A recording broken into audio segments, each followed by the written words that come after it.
Hi, Richard. Good morning to you. My name is Nicolette. I am the creator for the podcast titled You're Worthless. Read that again. Juxtaposition of your very soul. First off, thank you very much for saying yes to be interviewed today. Ghostwriting, when I read your profile, ghostwriting is something very new to me. Like, I was that days, years old, that I come to know that there is such a thing as ghostwriting. So, before we dive into the depths of ghostwriting, allow me to introduce you to our listeners today so they can look forward to our conversation. Okie dokie. All right.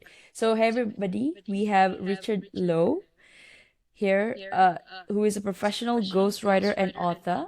His passion is to help businesses and individuals write books that showcase their expertise, build credibility, and tell their story. Richard has written and published 63 books on a variety of subjects, including two Kindle bestsellers, ghostwritten 48 plus books, and authored over 1,000 articles for blogs and social media. Mhm. So for 33 years, Richard worked in the tech industry as VP twice and as a director of computer operations at Trader Joe's. He decided to strike out on his own, which was very scary, and became a professional writer. He left Trader Joe's, moved to Florida, and began his new career. His story is proof that people can change their careers to pursue their dreams and be successful outside the normal 9 to 5. On top of that, listeners today will get to learn how to get started on their book, what to do and what to avoid, how to get published, and ultimately how to sell copies of their book. So, Richard, wow, interesting. Before we go straight into business, can you share with us what was it like growing up as Richard Lowe? Well, it was interesting. I my first job, I worked in a liquor store in a tourist town in California, and I did. My boss was a German World War II Nazi submarine commander. Wow. So he came to America after the war, and he was, let's say, how shall we say, interesting to work for. Very disciplinary. Nobody but me ever lasted more than a month. I lasted 2 years, and I learned how to basically work hard and get things done. And then from there, I went into college. After college, well, in the middle of college, before the second year, I got an offer from a company to start as a VP of consulting because it was a startup. And I thought, college, making a lot of money, college, okay, go for the money, and Yeah, and the it's career that always I the money liked, first. and the career that I liked, and I wanted to move out from my parents, so that worked out really well. So I was there for 6 years. Then went to another company, same thing, 6 years, and then went to Trader Joe's and worked as the director of IT at Trader Joe's for 20 years. Actually, 20 years minus a month. So I almost met my 20-year anniversary, and it was an interesting life. Been married 12 and a half years. She passed away from smoking too much. Sorry Yeah, to hear that. and when she passed away, I decided I wanted to get rid of the grief and the shyness that I had. I was super shy, and the grief made it even worse. So I became a photographer for 8 years and started photographing people. The interesting thing about photographing people is you kind of like have to talk to them, you have to meet them. So I use the camera Do you have as to a get out there? you have to get out there. So I went to Renaissance fairs, dance shows, wrestling matches, all kinds of places, and I'd use the camera. I talked to the camera to talk to them, and like I was they hired me to be the photographer for the first world mermaid beauty pageant in Silverton, Las Vegas. There were 50 women dressed up as mermaids, a couple men dressed up as mermaids. Um, did When was that. this? That was in 2010, maybe. Oh, okay. Yeah, it was a while 14 ago. years ago. Yeah, and I was a photographer on several dance cruises. The only guy with 150 dancers, and lots of Renaissance fairs, lots of things. And then one day I said, okay, I've cured this. I never cured the introversion, but I cured the shyness. I'm not shy. Shy is difficulty talking to people. Introversion is, introverts take power from being alone. Extroverts take power from being with other people. You put me in a Right. party, I'm exhausted after half an hour. While an introvert's all happy. You put me at home like this, I could do it all day long. An extrovert is exhausted after half an hour. And that's the difference between Yes. the two. So I cured the introversion. And then about 20 years after I started Trader Joe's, I thought, you know what? I don't like working for corporate. I've got some money in the bank.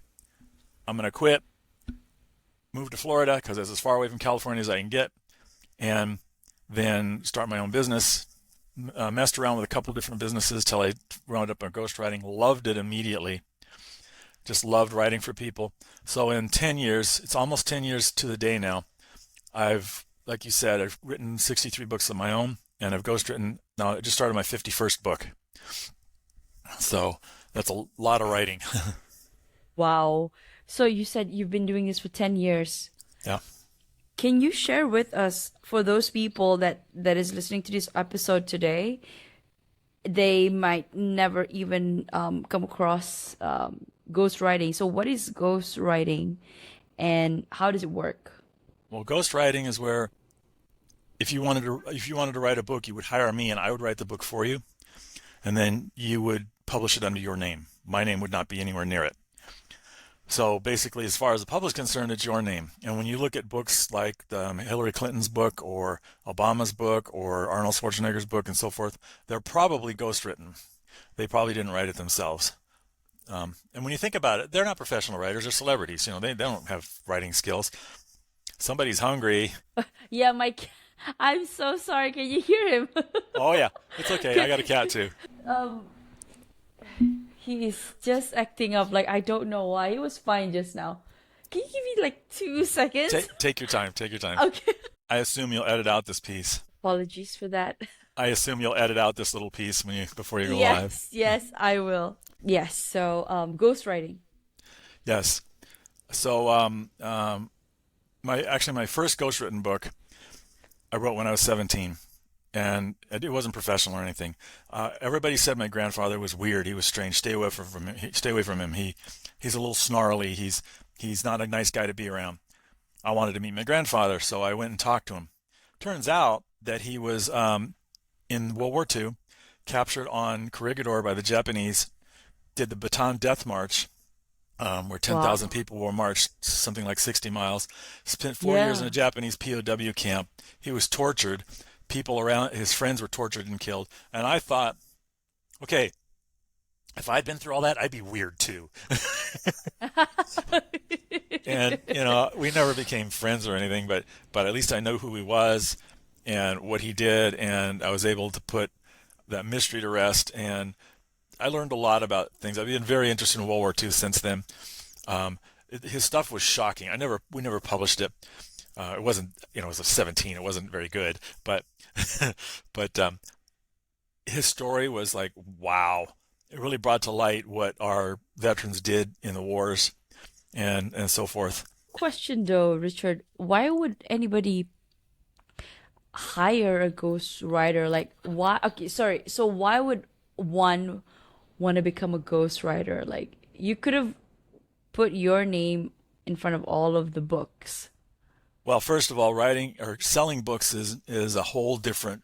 Writing a book for me is pretty easy. Selling a book and getting people to buy it is an entirely different matter. You gotta learn marketing. You gotta learn how to sell. You gotta learn the quirks of the book industry. Um, it's kind of up and down. There's all kinds of things. And I found that I was very good at writing books, like really good, but I wasn't so good at selling. I'd never been trained in selling and marketing. Now I am because I had to sell my ghostwriting services, but when I started, I wasn't. And I like writing, and I didn't like the selling part. That's changed since then. Now I love the selling part. So I decided I also like to help people. So I take a person who's struggling to write a book or has this idea they've had in their head for 50 years. Let me give you an example. There's a lady, her name's Doris, and she has had a book in her mind for like 50 years. And Five zero. yeah, she was 78. So Wow. every day she wakes up and she writes down her dreams. And she said, she hands me this pile of handwritten notes and says, I want these to be in a book. So I had to take all of that. Fortunately, I got somebody else to transcribe it, turn it into a book, and it was a mess. I mean, it was a real mess. It was just random stuff that she dreamed, and I turned it into a real book. And she was thrilled when it was published, and I've never seen anybody so happy in my entire life. And it fulfilled her dream. She passed away 3 months later from COVID, but she fulfilled her dream, and it was pretty touching. The book's called Gators in the Soup, and it's on It's Amazon. in the soup. Yeah, and it's a little like young adult fantasy about these two gators who wander around this magical swamp, and they, beat wizards and all kinds of stuff. It's kind of fun. It's a fun book. So, Fantasy. but the Wow. idea is that I achieved her dream. I helped her achieve her dream, and before she Mm. died, and it was very good. Felt really good. No. Now I understand it. If you see it from that angle. Yep. And I do the same with business leaders, and I do the same with political leaders and celebrities. I've had one major name rock star that I've done a book for, uh, and another major name rock star that I've done articles for. Uh, So what is the process like? So do you sit down with them and then they give you an idea, like a framework, and then you begin to create the manuscript? Or is it entirely your idea and it's just your name in front? no, no, it's definitely not my idea. The whole point is I'm writing their book, so Sorry, their name in front of the book. Yeah, I'm writing their book, which means right. I have to actually pretend like I'm them, which means I have to know who they are. From So their when, angle. You're so right. when we start the project, I usually do about a month's worth of interviews and things, Mm-hmm. usually 3 to 5 a week, where we talk, we go back and forth, we formulate the book. I find out who they are. I had one client, he curses a lot. Every other word's a curse word. And I said, okay, I noticed you curse a lot. And he says, yeah, that's pretty obvious, you know. And I said, well, do you want curses in the book? He said, well, hell yeah. And I said, Again, that's a curse. and I said, okay. And he didn't want to overdo it, but I've never once had a client actually want curse words in their book. Um, and he want like it's not every other word, but each page has at least 2 or 3 curse words, and it's so I had to pretend like I'm him, and I have to write like him, like he talks. I have to use the same kind of concepts and things. It's almost acting, Yeah, but and writing in a sense. right. So we spend the Yeah. first month learning about each other. He has to learn about me to trust me because sometimes the books are really personal, Yes, and yes. I was just about to say that, especially when you're talking about biographies and yeah. there was one lady in particular. I won't go into details, but her parents literally sold her into slavery at 14 years old and got her hooked on drugs so that they could make money. And then she escaped and she formed a new life as a Christian, had children, and was happy. And she wanted to write a book about that journey. And it was a tough book to write. She never finished it. She was too emotional. And finally, I said, "Look, I'm not a therapist. I don't know how to deal with this. You're going to need to see a therapist." She's like, "Yeah, I know." And so we stopped writing the book. It, Sometimes I have to pretend like I'm a amateur therapist, although I try not to go too far because that's not what I'm doing, and I'm not licensed for therapy, and I'm not trained in it. So it can get interesting. Usually my books are books, business related or technology related, but I've done a lot of other things: science fiction book, fantasy books, um, just about anything else you can name. There are some types of books I won't do. Books that promote illegal activities, I won't do. Revenge Right. memoirs, I won't do. That's where like somebody gets divorced and they want to get even with their spouse. Yeah. I don't do Yeah. those, and so forth. There's a few other subjects I won't touch, but Mm-mm. usually they don't want to pay my rates to write those kind of books anyway. So it's kind of a self-correcting problem. So you basically weed out all those things that the genres that you don't want to go into. Well, one of the reasons why I became a ghostwriter is because I get to choose my clients. I guess it Mm. picked up on that. Yeah, I picked up on, I don't know which one. Was it you or me? I don't know, but I became a ghostwriter because I get to pick my clients. In the corporate world, it can be a little toxic or a lot toxic, depending on where you're working. And sometimes at the beginning, I had toxic clients because I needed any client I could get. Mm. I don't tolerate it anymore. I've gotten to the point where I'm not, I don't have to get projects. I've got enough where I don't need to get them. I mean, I do need to get projects, but I don't need every project. At the beginning, when you're starting or being a writer or a freelancer, you take what you can get, Yeah. Yeah. and you're not picky because you just need it. I'm well beyond that point. I'm a pretty high level ghostwriter, so meaning that I can command pretty good rates and I can choose my clients. So, And you said which point in that 10-year journey that you actually start to realize that, okay, I get to choose my clients now and I'm sticking with them. well, it became more obvious as I got like into the second year, and I had some Oh, okay. very toxic clients. And then Right. I started realizing, okay, I need to get myself income wise to the point where I don't have to take clients. And probably about Mm. year four, that changed to where, okay, now I'm making enough money where I can turn people down. I actually had a $190,000 book project come my way. The guy was one of the most toxic people. Congratulations. Wow. He was $190,000. one of the most toxic people I've ever met. And I said, I'm not going to do business with you, and turned it Oh, down. you mean at the time? At the time. Yeah. Yeah. Okay. That was 6 years ago, and I'm not going to do it. And he said, well, why? And I said, well, you asked. You're one of the most toxic people I've ever met in my entire life. And he didn't like it, but don't ask, if you don't want the answer, don't ask me a question. I'll Wow. protect your feelings and stuff unless you ask me a direct question. And I say, do you really want to know? Well, yeah. Well, there you go. Ah, okay, okay. Well, I am so compelled to go into it. Like, how is he toxic? Um, but yeah, for Oh, anonymity. if you've ever worked for a toxic boss, he became one of the reasons why I became a freelancer is so that I don't have a boss. I mean, And yeah, me too. Like, I'm transitioning to my own practice as well. So yeah, this is the whole reason. I have clients, but they're not my boss. And what I have found is, like, I just quit a freelance job where he wanted to be the boss, and that lasted about 3 months. And then I said, look, this ain't working because we're I'm a freelancer because I want to work for myself, and I Yeah. have to be in charge of the project. We can't have two bosses. So And you're gonna be butting heads. Yeah. if you want this to succeed, you have to get out of the way, and you have to let me do the project. Give me the parameters and tell me what you want, and all the fit it together for me. But I'll do the project, and you need to step out of the way and not micromanage me. He was a micromanaging kind of guy, and he was like, okay, I understand. Oh well.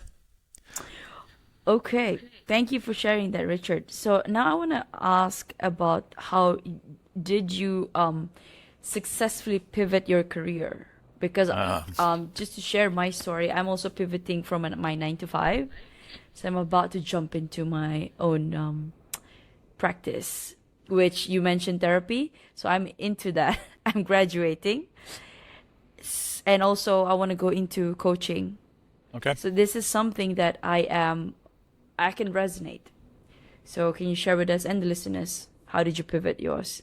Well, I pivoted mine by just jumping off the cliff, and I probably would have done it differently if I was going to do it now. But I had probably 5 years in the bank of money, so I was able to have the luxury of being able to mess around for That's a a while. lot of money.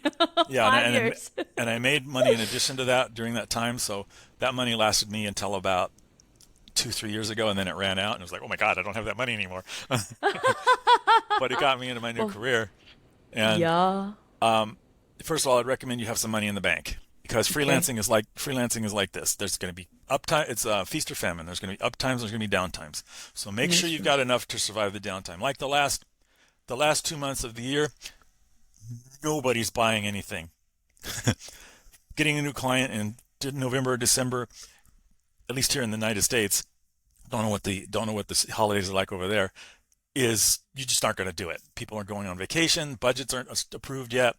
One of my clients is a government client. The budget wasn't done yet. So these things, you have to be ready for those downtimes because you do want to pay the rent. That's generally important, and taxes and things like that. So have that little runway, and some people will say have a plan B, and I will say do not have a plan B. Make it so you have to succeed. Yes. If So you have a that plan both your B, feet are in the water. Yeah. if you have your plan B in the back of your head, you're like, oh, well, I can always go work at McDonald's or whatever your plan B is. Don't do that. Don't Yeah. do that. Just focus on your business. Focus on what you need to do, and get a coach. My business turned around big time a few years ago. I mean, I was doing really well, and then I got a coach, and it did even better. And then this year, I got two coaches now, and it's just a few hours a month, and just the things they say is like, well, how about doing that? Like, okay, try that, and boom, my business is better. One of them said hire a VA, virtual assistant. Virtual assistant. Yeah, I mean, virtual assistants in the Philippines, they're very inexpensive. I think assistants in Malaysia would probably be very Yeah. inexpensive. Here in the States, they're really expensive. Yeah, you'll pay 50 So bucks people an hour. could that You, that could be a plan B for any business, a 9 to 5 person trying to jump into their own business. if you wanted to jump into freelancing and still have your 9 to 5, virtual assistant is a great way because you can do Excel spreadsheets, you can do Word stuff, you can do. People wants to do research. There's anything you can think of that can be done electronically, you can do, or even not electronically. I mean, even filing taxes, a virtual assistant can do. So it can take all that load off of you. If you can hire somebody in the States here, if you can hire somebody in the Philippines or India, first of all, you're putting some people to work. That's a good Right. thing. And Yeah. second Yeah. of That's a all, good you're thing. going to get much, much better rates. And I found the people I've hired Indians, Filipinos, and Argentinians, and all of them were great people to work with. Um, it worked out always. To at least I got what I wanted. I've got somebody now in Dubai who does some stuff for me. He moved from India to there, so that would be as soon as you can afford it, get a virtual assistant to offload those Administrative work. the administrative work, the stupid work that you have to do. You know, you write an article and then you need to post it to 5 different social medias. Let them do that. Yes. You know, Yes. you want some research done to find out, what's topic is good for this article this week. Have them do that and focus on whatever your business is. And you can hire them 5 hours a week and you probably saved yourself 10. That assumes you've got business to back that up. Yeah. Yeah. So you have people handling your social media then? I have a lead generation service and I'm about to hire somebody to do my social media. I've done it in the past. Didn't find somebody I liked yet, so I'm working on that. I'm going to have somebody do all my administrative tasks by June. Going to farm that out. Probably 10 hours a week, maybe as much as 20, because that frees me up to do writing. So when you look at it this way, you have to do your marketing. That's the other advice I would give. If you're going into freelance, learn marketing and Yeah. sales. If you Yeah. can't do marketing sales, you are not going to make it. That's Or true. you hire somebody to do it for you, which is going to be expensive. Learn marketing. Just learn it, learn it, learn it, because that's what you have to do. You have to market yourself. Get your LinkedIn profile looking good. Get your LinkedIn looking good. Get your Facebook looking good. I don't really use Twitter because it's become terrible. I don't use TikTok either because lots of reasons. Which, if you ask, I can go into, but you may not want me to go into that. Instagram, Instagram. YouTube, so forth. I don't use TikTok or Twitter, and I'd recommend nobody use them. Okay. Okay. Yeah, I mean, I just got a call, got off a call from a potential marketer for my podcasting and also the business that I'm about to launch. So she was like, "This is my first time hiring somebody like full-fledged to do it for me." So it is expensive, but I it's an investment, right? So I'm still Well, thinking about it. here in the United States, it's tax deductible as a business expense. I don't know what it is in Malaysia, but over here, Yeah, yeah, it's part of it is business. true. You're, Yeah, you're paying for a business. The government wants to support businesses, so you can write it off dollar correct, for dollar. correct. So if I Dollar spend for a dollar, yeah. thousand dollars on social media marketing, I get to write off $1,000, and that comes off the tax. Yeah. No, it comes off the money It's that I make. deductible. It's deductible, Yeah. Yeah. and that's a big advantage because it means you're here in the States. I'm probably paying 40% less just because of that. When you're attracting 40%. Right. Yeah. Be very cautious with those. Make sure you have solid deliverables defined. What are they going to deliver with metrics?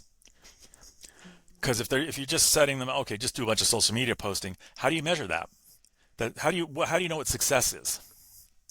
Define success and define a time frame for success. Okay, in 1 month you're going to deliver me, like with my lead generation. I said every week I want 3 leads, and he delivers me 3 leads every month. Sometimes it's up, sometimes it's down, but on average.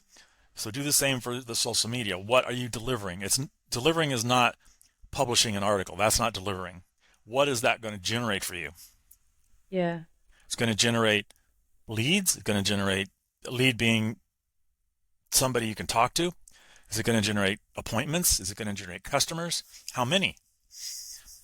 And if they can't answer that question, or if they're wishy-washy, and they will be wishy-washy, but if they're too wishy-washy, because it's hard to measure, but that's something you have to do, because otherwise you don't know if they succeeded. And they can say, well, we published 15 articles for you. And you're like, well, big deal. I didn't get any customers.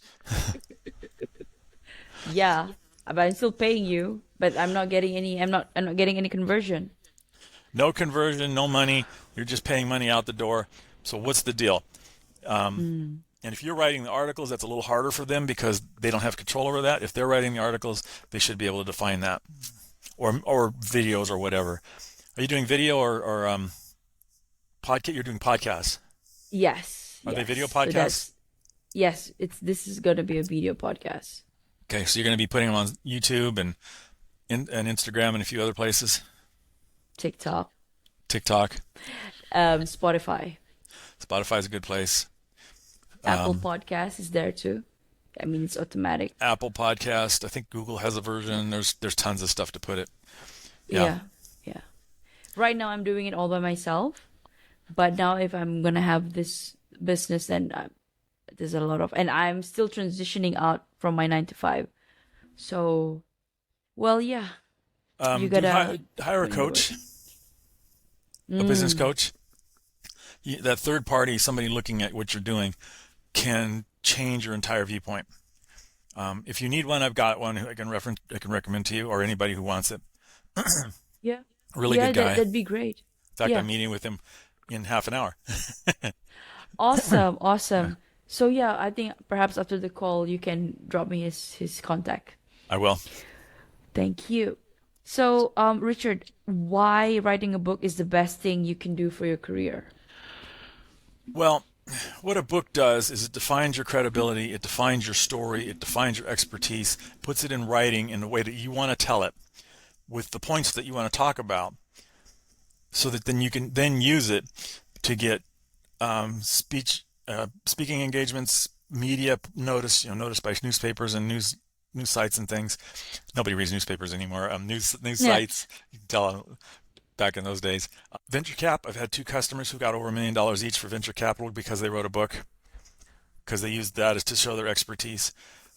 You have to use, if you're going to write a book as a marketing tool, you have to use it as a marketing tool. Don't just write it and then it sits there. You have to use it. So you have to have a plan. What are you going to do with this book? And it's part of your marketing plan. It's not your marketing plan. It's part of it. And what are the other pieces that support it? Because you have to get that book out there. How are you going to do that? Same as your podcast. If you just did podcasts and didn't promote them, you might get 100 views. Big deal, Whoop-de-doo. You have to promote it. Yes. Same with the book. That's right. So you use your book to promote yourself, and you promote the book at the same time. And you can get on. You can even get do on. just that Yeah. because I'm putting my content out on this on the social media that I just mentioned, but not on LinkedIn because I was still in my 9 to 5. So now that I'm out of that 9 to 5, so I think I can go out there and say it freely that I'm now a podcast host, creator. I've got a couple of people who do podcasts. that are in the coaching slash therapist space, you might want to get on their podcast as a guest. Yeah. Yeah, that'd be so great. Yeah, I can send you Awesome. those. If I don't send you this stuff, remind me. What am I Okay. supposed to send you? I'm supposed to send you something already. Oh, the coach. So, the business coach that you're meeting, and Coach. then the contact, which you said there's also a podcast host and slash therapist slash coach as well. Yeah, the one I'm thinking of is a super nice lady. She interviewed me for one of her podcasts. She does guest stuff, and she's pretty Awesome. popular. Yeah, Where is she based? I think she's based in U.S. I know she's in the U.S. I'm not sure where. Okay, okay. Let's Because I'm supposed to go on one podcast. do all the guest podcasting you can. Yeah, In yeah. I fact, I think have a I link. would. I have a link for you for a company that will help you get on podcast as a guest. It's the one Thank I you. use, and I'm getting probably well, I think I got you through that. Actually, Ah, you know what I'm talking right, about? right, right. Yeah, yeah, Podmatch. yeah. Yeah, yeah. Yes, yes, yes, Okay, I don't need to yes, send you that link. yes. You're already on it. Okay, I am on Podmatch, but I'm just the host right now, so I'm not I'm not dual, yeah. I've been But I would getting be, yeah. I've been getting 3 guest spots a week. So it's Fantastic. and 3 good guest spots. Well, besides this one. No, I'm kidding. Ah! Just kidding. Just kidding. Gotta laugh. Gotta laugh at life, right? I love laughing. I think that's I the can tell. best I can medicine. tell. So, Richard, how do you land big writing clients? Marketing. Um, the first thing I do is lead generation. So I have a guy out there who uses Sales Navigator on LinkedIn. He's in Dubai, and he just uses Sales Navigator every single day to get those leads. And I wind up talking to generally about 2 to 3 a week. And I have to know my target audience exactly to do that, and I'm getting pretty good results on that. Generally, I'm able to turn a couple of those a month. Now, my clients are big ticket clients, so if I turn 3 every 6 months, I've made well over 6 figures just for 3. I'm talking to a big shot. Yay! Yeah, I charge about 60 to 100,000 for a book. Oh, wow, wow, wow. Yeah, Okay, wow. and I get it, Well, which still I'm like flabbergasted, but still it's great. I love that for you. Yeah. Wow, Richard. So I don't need that many projects. I aim for usually 4 or 5 a year, and And you're set. but you have to keep the marketing going, otherwise it tends to sag. And I found that out Yeah, the yeah. hard way, man. You let that marketing drop. It takes six Yeah, months to get it back what up. happened? Yeah, what happened? Can you share? I got a Okay. really big project. It was my first 100,000 plus book. So he paid $100,000 for it. I thought I don't have to do anything for 6 months. So I just literally Yeah, wrote the yeah. book and let the marketing all just.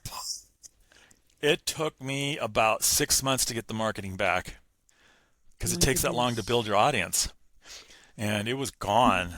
So you got to keep that going. It's one reason to hire a VA is they can help you with that, and it's one reason to have a coach because the coach can be an accountability coach, and the coach you talk Yeah. to maybe twice a month, and that coach will then say, "Have you done this?" Mm. And it's embarrassing to say, "No, I haven't." No, I haven't. Yeah, Yes. yeah, because I'm a lazy, stupid some bitch, whatever. Sorry. And I take pride in knowing that I can manage myself, but I know I need that accountability. Business coach can really help with that. And the guy I'm thinking of is not horribly expensive. So But for you, because you're earning 6 figures now. he's not expensive at all. I'm not going to name his rates. I don't do that, but you can Okay, talk to him. okay, sure, You sure. set up a Yeah, time. yeah, yeah. I'll take that I'll just separately tell him with there's him. this weird podcaster who wants to talk. Okay, Ah, her name of her podcast is "You Are Worthless." I mean, can you imagine? I mean yeah, that's why people do a double take on that. I did, and then I searched for it and I couldn't find it in my email, and you had changed it in the email to "You Are Worthy." Yes, it's your worthy. So that's what I said. It's a juxtaposition. Yeah, it was. I So thought it was cute. I thought it was cute. cute. Okay, Richard. That was a I'm good talking thing. to a writer. That's a good thing. Is that a good thing? I thought it was clever. Let me put it that way. Thank you very much. I will take that as a compliment. Okay. So, how do you publish a book? Well, there's several ways to publish a book. Mm-hmm. If you want to use it as what I typically write for authors is a marketing tool, you self-publish. You do not self-publish directly on Amazon. You self-publish it through a company called Draft to Digital, who then publishes on Amazon. Draft to Digital lets you put it into libraries and bookstores. Amazon, they say they do, but experience from other writers is they don't. So Draft to Digital will put you on those lists, so then you can then market to libraries and bookstores. Right. So Also, you go through an agency, some sort, well, and then let you them. probably hire a marketer who knows libraries and bookstores, and then let them do it. Because Okay, like Barnes and Nobles. Are you saying those kind of Barnes and bookstores? Nobles, the smaller bookstores. There's hundreds of bookstores all over the world, thousands of bookstores, and then libraries like your local library. Popular, Kinokuniya. I'm starting to name the bookstores that I have in Malaysia. Okay. The big thing about libraries in the States is they rent the books. So what happens is they get the book for free digitally, and then somebody reads it. You get paid per page. Commission. Yeah, Nice. yeah. So you get paid for every page that's read. So it's probably like a tenth of a cent per page or something ridiculous. But if they read the whole book, But still, yeah. so it becomes steady flow. So you just hire somebody to market to libraries, and they get it into libraries. And there's like 40,000 in the U.S. I don't know how many there are in Malaysia. It's a lot. Okay. Yeah, there are a lot in the U.S. Every city has basically a public library system here, and that's funded by the government. And people you do use them. So you publish, that's self-publishing. Then there's traditional publishing, which is through a big name publisher. That Right. requires an agent and a book proposal. You have to do those two things. A book proposal is something which I can write, which helps you market your book to publishers. It's a book. So that's a Basically, different channel. it's Okay. basically a book to market a book. A book So to market a it's book. first couple chapters, a synopsis, who are you, those kind of things. How are you going to market this book for them? How are you going to help? All kinds of stuff. You're basically telling them, here's this book, here's why it's important, here's why people will buy it, here's who will buy it, and so forth. That's called a book proposal. You find an agent who then shops it around. And hopefully, and book proposals are Till not cheap. then, They are not so cheap. But then what's the they, entry point price like? 15 to 30,000 for a book proposal. Oh my God. Well, when you consider on the other end, what if it's published traditionally, you probably can get a $15,000 to $30,000 advance, and then you're getting 6% royalties on top of that. So you're going to be making money, and then if that turns into 2 or 3 or 4 books, because if it sells, you're making more money, more money. So it's an investment. Right, right, But right. that book requires that you research the market, you know who you're marketing to. It requires a lot of work, a lot of work. So It's actually down from when you start writing the book and until it goes out to the reader. right. Right. Your book proposal will contain the first 2 to 3 chapters. So you write the first 2 to 3 chapters, and then a whole bunch of stuff about the book and who's going to buy it and stuff, and that becomes your book proposal. I have a question. So say like that lady that you stopped writing because she got too emotional. Like in that for that, did you at the time did you already like figure out how you want to market it? She was just going to self-publish the book, yeah, and that she would have had to market it too, so it probably wouldn't have worked. This was back in my early days. Now I would Mm-hmm. say you need to have. Well, part of my service now is I also do the marketing stuff. So Okay. I do LinkedIn post every week. I help you come up with a marketing plan. I don't do I don't execute the marketing plan. You hire a marketer for that, but I help you Right. come up with that so that Right. when you hit that part where the book's published, you're ready to go You and, hit the you ground running. hit the ground running with a few thousand people who are going to buy it. Because you want your book to sell a few thousand copies in that first week, because Amazon looks at that first week to determine who's going to buy the book.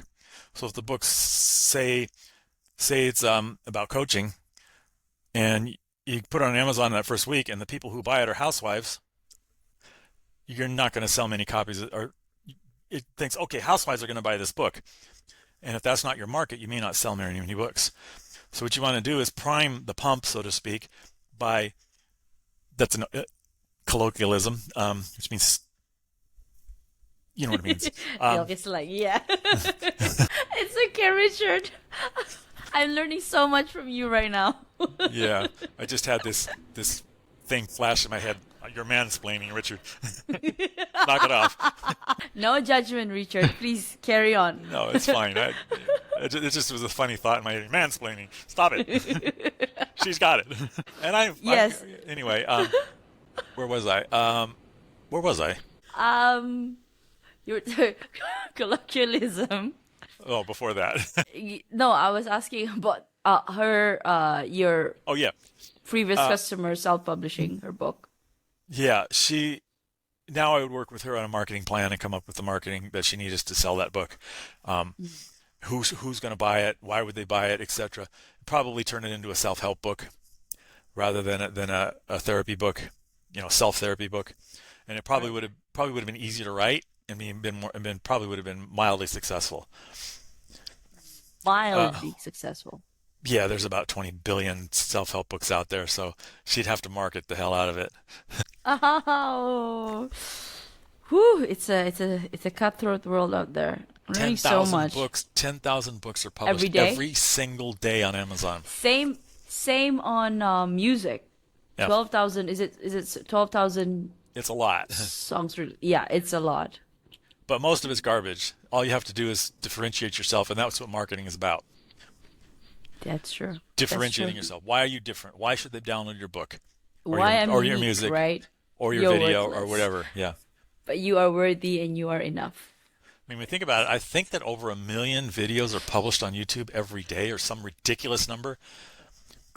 How do you go viral? Well, you have to make your video stand out.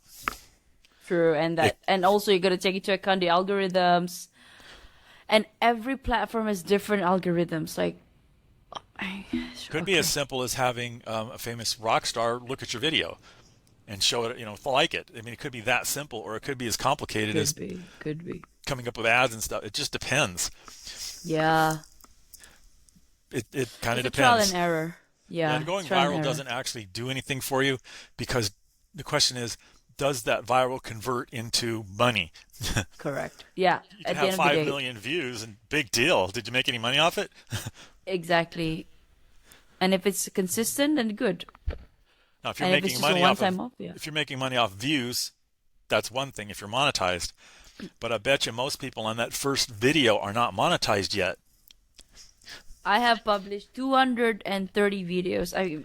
Fine, okay, 39 episodes so far with some snippets in between, so that's 200 plus videos, and I'm on 29 subscribers. Yeah. Shorts are like the ones getting the traction, but the videos are like, yeah. So I have to really revisit that. You need to do influencer marketing. Find an influencer who will repost it. Find somebody like Rihanna or Taylor Swift. Richard, Become their That friend. can't- Ask them I to can't post a even. video. Make a video about Taylor Swift. I mean, I don't know. A funny video. And get sued by her. Make it a good video. Yeah, right? Self-worth, because she always talks about herself, anti-hero, Make a video Why about are you not a hero? she helped you, and you watched her and you had this, oh my God, I can make it because she did blah blah blah, and then post it on her feed. Tag her. Tag her. That's the word. Do stuff like that. It won't always work, but sometimes it will. Ooh, thank you. And this is why I love talking to people. You just Yeah. given me an idea. Yeah, Thank you you want so much. to get bigger. You're going to have to get on the coattails of somebody else and have them help you forward. And you can do that in any number of ways. Like I said, write a nice video about them with a good script that just says, "This person really changed my life when I watched." And of course you're going to be lying, but no, I'm kidding. You're not going to be lying. Make it truthful. I watched Taylor Swift and she changed my life because I realized that anybody can make it, and I can make it. If she can make it, I can make it. And here's how she did this. And there you go. Put that out there and just wait and see. And if it doesn't work, do another one with a different slant. Okay. Try it. I will. What do you got I to will. lose? Yes. Nothing. But keep it nice, and they're not going to sue you. Yeah, okay. I'll keep that in mind. So what is, yes, Richard, what is next for you? I want to. I'm enjoying the business, and I just want to keep it going for a few more years, and see what happens. See how far I can take it. Want to do a celebrity. A celebrity that I'm really looking to do is Keanu Reeves. I'm trying to. Yes. I'm trying to figure out how to get in front of him. Celebrities have all these walls around them. How do I get through the walls? But Keanu Reeves is somebody I definitely would like to do. I'd want to do Arnold Schwarzenegger, but he's already written his book. So, but Keanu Reeves is somebody. Keanu Reeves is a good one. Keanu Reeves would be good. There's a couple other celebrities. I'd love to do one of those people. More of the nice celebrities. Hugh Jackman is another one I'd love to do. Matthew McConaughey. McConaughey, maybe. Yeah. Yeah. These in my mind seem to be the good actors. Who aren't like. I Yeah. get you. Yeah. These would. I get what you mean. Good. Yeah. Yeah. And someday maybe even do a like a President of the United States memoir or something. I don't think small. Can I like feature you? Are you like viral in your social media? Can I just tag you? So this is how I exploded my marketing, my YouTube, my Feel whatever free. TikTok. Feel free to slice and dice this any way you want. I will repost Can I tag them. you? Yeah. Thank you so much. If we're not connected on LinkedIn, connect, and I think we are. I will. Yeah. I think we are already. Yeah. And I'm connected But I on will Facebook. double check and triple check it. Yeah, and friend me on Facebook. I've got 3,000 dancer followers on Facebook, and dancers and circus people and Renaissance people. I will. Yes. Okay, Richard. 4 more questions. What is your heart's greatest wish? Peace for mankind. Excuse me. Peace for humankind. Has anyone ever told you that you actually got a good sense of humor? I've actually thought about doing stand-up comedy, but You should. I was just Yeah. about to say that. it would be funny. Or improv. Improv. That's what I mean. Yeah. I've done Toastmasters, but Toastmasters is a speaking groups here. There's one in every city. I know Toast. Oh, so improv and stand-up comedians are the same thing? No, right? No, improv. Stand-up comedians probably And have a fixed act. Improv is coming up. Why am I defending? I know you're a writer, and me getting defensive right now. No, they're different. Well, stand-up Okay, comedian thank you so much. We gotta- stand-up comedian could be improv, but a stand-up comedian doesn't have to be improv. Be an improv, yeah. Okay. We got about 5 more minutes, and then I got to run. But Okay. Peace for mankind. So, okay, I'm gonna go straight to the last question. If you could create a quote right now for you to leave to the audience listening and the world as your legacy, what would it be? you can stop Keep doing writing. You can stop doing the 9 to 5. Just people put themselves in boxes, and if you're doing a 9 to 5, you're in a box. Don't step out of the box. Get rid of the box. Why are you in a box? Beautiful. The box is a prison. Just vaporize it. So get rid of the box, but stay in that 9 to 5 and just start doing other things. Is that what you mean? No, you're in a 9 to 5 because you're in a box. Right. So get rid of the box and look at the Which world is the and 9 see to 5. and then see if you need to be in a 9 to 5. Maybe you like that, maybe you don't. But you could probably do better with your life than being in a 9 to 5. I almost certainly. If you're comfortable being a 9 to 5, then more power to you. But I'll bet you that anybody can make their lives better if they take a look outside and go, you know what? I have always wanted to be a singer, dancer, writer, a podcaster, whatever, coach. And then start it as a second job while you're still working. And if you really like it, figure out how to make it happen. Why not? Why not? Yeah. Exactly. And if anybody's in your way, it's time to get cut them off. It's time to get new friends or whatever. Yes. Oh, final thing is don't put up with anybody tearing you down. Thank you. Because we tear ourselves down enough in our own minds. Well, we don't need other people helping us. To do that, yeah. Yeah. Thank you so much. I will You're take welcome. that with me. Okay. So, Richard, it's been a pleasure and an honor to talk to you. Yep. I will be connecting with you on all of your social media, Please do. and I'll be riding on your popularity. I You don't said have. I'm not that popular, but I do think you're feel being too free. humble. Feel free, and I'll send you anything that I can to help out. Yes, and the contact just now. That'd be so I got great. two things to send you. Yes. Yes. Okay, perfect.